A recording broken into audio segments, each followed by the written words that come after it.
When the grand jury report was released, Shaun says he knew it was time for him to go public, to make sure what happened to him would not happen to another child.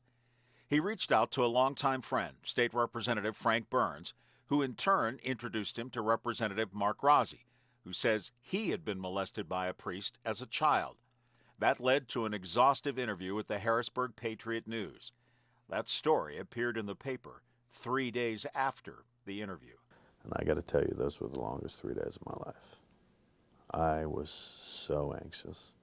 I didn't know. You don't know. Are you going to be supportive?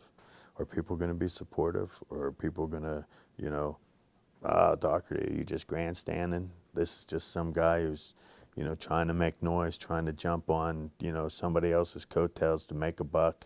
Shaun Dougherty has made it his personal mission to not only stop future episodes of sex abuse within the church, but to try and gain some retribution for the people already victimized, people like Shaun Dougherty. He'll talk to anyone. He'll go anywhere on that mission, including spending several months here at the state capitol in Harrisburg. Dougherty has been lobbying hard for House Bill 1947, a proposed law that would allow sexual abuse victims to retroactively seek damages for the crimes against them, crimes in which the criminal statute of limitations have expired. Despite being overwhelmingly approved in the state House, the state Senate stripped the retroactivity clause from the bill. But the legislature failed to take action on House Bill 1947 before adjourning for the year. And in action, Dougherty and others lay at the feet of the Senate pro tem, Senator Joseph Scarnati of Jefferson County. The Republican leader of the Senate said the bill is unconstitutional. Scarnati refuses to meet with Dougherty, Rossi, or other victims until he walked out of his office and into the outstretched hand of Shaun Dougherty. What I want to tell you is, I'm on camera, thank you. I'm praying for all of you, okay? I don't need your prayer. I don't need your prayer.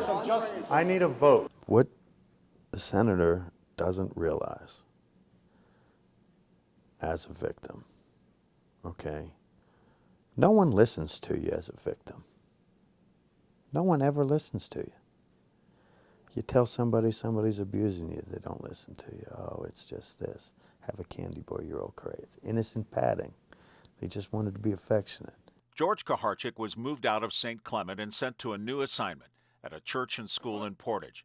Dougherty says Pastor Monsignor Joseph O'Toole made arrangements for Shaun and other boys to pack up Koharchik's room. He was being transferred for sexually abusing children, and I was permitted to spend the night in the new rectory to the school that he was transferred to. He wasn't transferred to a treatment facility. He wasn't transferred to a jail. He wasn't transferred to a court. He was transferred to a new school. And kids from the old school were allowed to go to the new school and spend the night.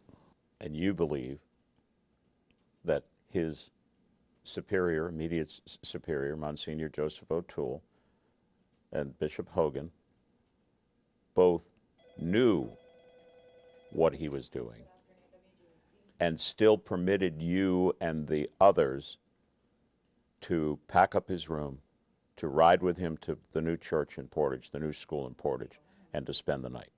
Yes, he was moved, in my opinion, based on information that I now know, for sexual assault.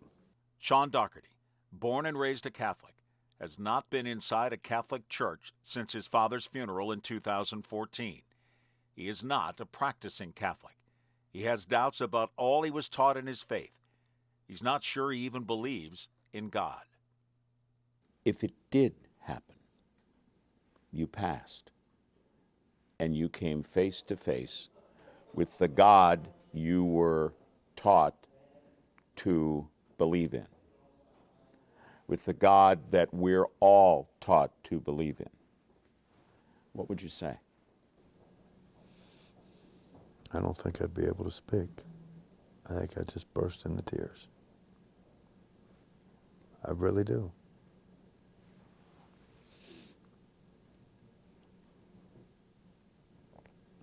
I would. I'd just burst into tears. You have no idea how this affects a person for as long as it does. And I think the only word that I'd possibly be able to say is why. Why me?